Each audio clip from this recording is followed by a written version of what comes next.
All right, you guys, welcome back. So example 6, this is the equation you'll be graphing. On this one, you can do some of it on your graphing calculator. You can't do everything on it, but I'll show you on both Desmos and your graphing calculator how to find the key features of example 6. And in example 6, I'll try to go a little faster because I know I was a little bit long-winded in example 5. Sorry guys, the demon cats got me. But I'll try to go faster on this one.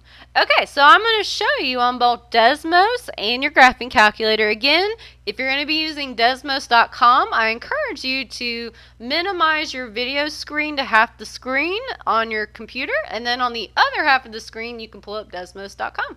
All right, well, if you have your graphing calculator, let's whip that bad boy out and let's get started. So, since we're graphing, remember the way that you guys get to the graph, you're going to hit the y equals button if you haven't already done so.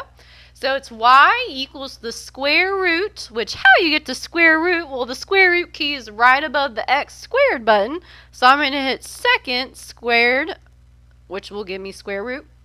Okay, then I'm going to type x minus 2. Okay, how you get to your x is by clicking on this little button right here. So x minus 2. Okay, then again, how you get outside of the square root is by arrowing to the right.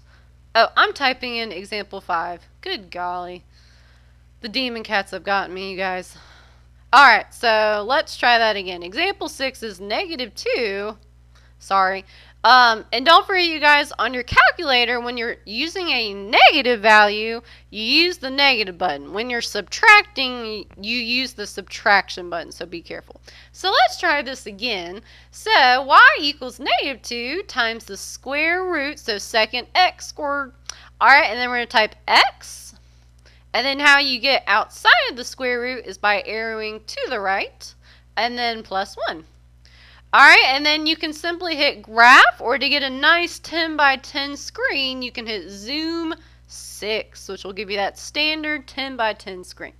Okay, so looking here, we do have an x-intercept. It's really easy to see. We're also going to have a y-intercept, so be careful. Now, at the same time, I'm going to show you how to do this on Desmos, so I'm going to pull that up as well. So I'm going to type y equals, again, square root, you can type SQRT, or you can hit the keyboard button and hit the square root button. It's up to you. And then, hold on. Man, I keep messing this one up, you guys. Negative 2, then the square root. Jeez Louise, Miss Long. One day I'll get my life together. Alright, and then plus 1. Okay, so again, in my opinion, Desmos is easier because if you can see, it's really easy to see there's a y and an x-intercept. On your graphing calculator, it kind of only looks like there's an x-intercept. So to see really closely, I want to zoom in here. So what you can do is you can hit the zoom button. I want to zoom in, so I'm going to hit 2. Or you can scroll down to 2 and hit enter, whatever floats your boat. And then I want to zoom in right, I want to zoom in right around the start point, so right in here. So I'm going to hit enter when I have my little cursor where I want it to zoom in, which is right about there.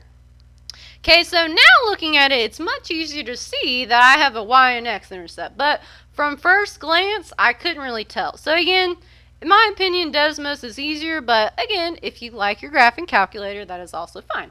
Okay, so on your graphing calculator, how you find the x-intercept, remember that second trace button is your best friend when you're finding key features. So I'm going to hit second trace. I'm finding an x-intercept, which remember is a 0. So I'm going to scroll down to the 2 and hit enter, or just hit 2. Okay, so I want to be to the left of my 0, which currently my cursor is to the left of my 0. So I'm going to hit enter. Then it's going to ask me right bound, so I'm going to scroll to the right and hit enter. And then I'll hit enter. And if you see, I have a 0 at 0.250. Sorry guys, my voice is going, trying to hydrate. Okay, so my 0 is at 0.250. Okay, and then my y-intercept, the way you find that is by hitting second trace. Remember how we find a y-intercept, you're going to click the value button. So on 1, I'm going to hit enter. Alright, and remember y is where x is 0. So I want to know what y is when x is 0. And then if I hit enter, y is at 1. So Again, on your calculator, you can find these. It takes a lot more time because on Desmos, I can just click and click, and I already know the x and y intercept. Okay, so again, sometimes your graphing calculator is helpful, sometimes it's not. I forgot to explain this, I'll explain it now. The reason why we couldn't do example 5 under graphing calculator, which was x minus 2 plus 3, and I need to put that under square root. Come on, Miss Long. Today is not my day, apparently. Okay, let's try this again. Good golly. Okay, x minus 2 and then plus 3. All right, now the reason why, so this one was example 5, which we just did. The reason why you couldn't graph this on a calculator, well, first of all, we didn't have an x and y intercept, but on this one we had a minimum point. How you find a minimum or maximum on your calculator, you still have to scroll to the left and right of your minimum or maximum point, which if you see, the graph doesn't keep going to the left of this point. So you can't scroll to the left. So on your calculator, like when it asks you to scroll left and right, you won't be able to scroll left and it will have an error when you try to find the maximum or minimum. And that sometimes will also happen when you're trying to find an x and y intercept. This one didn't have an x and y intercept, but I'm just letting you know that is where your graphing calculator will kind of limit you. So I'm going to hit this so it'll show you what we're actually graphing. Okay, but again, sometimes you guys, you definitely can't always find the start point on your calculator. So just be careful, your graphing calculator is a little bit limited when you're graphing a square root function. But again, I know the x and y intercept, bam and bam. Look at that. Okay, so going back to my paper now. Alright, so the x-intercept on my graph is this right here. So this is my x-intercept. Now I did not write that down. It's 0.20. Alright, yeah, I did. So this is my x-intercept. So 0.250. Or where x equals 0.25. You can write it either way. Okay, your y-intercept is right here. So this is your y-intercept. Alright, it's at the point 0, 1, or where y equals 1. Alright, now your maximum and minimum, okay? Like I said, you're not going to be able to find this on your calculator using the maximum or minimum button because when I ask you to scroll left or right, you won't be able to scroll to the left because there's nothing there. Okay, but in this case, the maximum or minimum point happens to be our y-intercept. So we already know the value of the point. Okay, so is this point right here, our start point, remember our start point, which happens to be the y-intercept, is going to help you a lot when you're finding the key features. Okay, so is this point the maximum or minimum of your square root function? Is it the absolute highest? Sorry guys, my voice is going.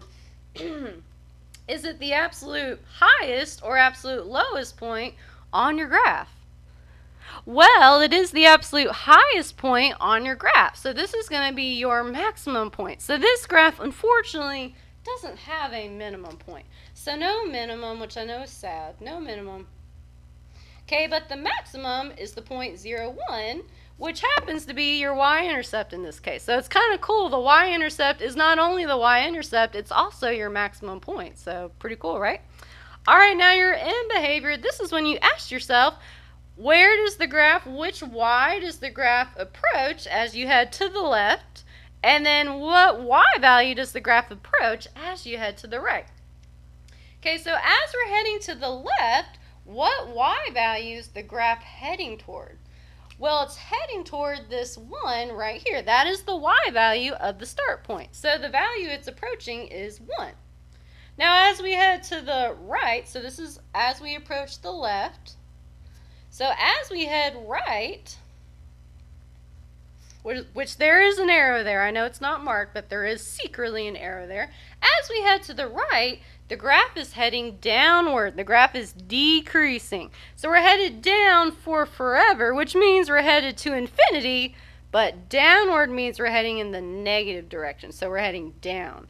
All right, so as we're heading to the right, the graph is heading, the y value it's approaching is negative infinity, which means we're going down. Which, be careful, you guys, the demon cats live at negative infinity, so watch yourself. Okay, now for the interval of increase or decrease, I already kind of gave it away, but as we head from left to right, the graph is headed downwards, which means the graph is decreasing. Okay, so this one won't have an interval of increase, so this one will be none at the interval of increase. Shucks. Okay, so none. Okay, now the intervals of decrease, these are the x values that make the graph decrease. So again, we look at the x value at our start point, which it's a 1. And why is my projector being blurry right now? There we go. We look at the x value at the start point, and then the graph is decreasing at all the values to the right of that 0. So are the x values to the right of the 0 larger or smaller than 0? Well, these numbers are larger than 0. So my interval of decrease will be where x is greater than 0. And remember, you guys, the shortcut is just to say that x is greater than your start point x, which happens to be 0.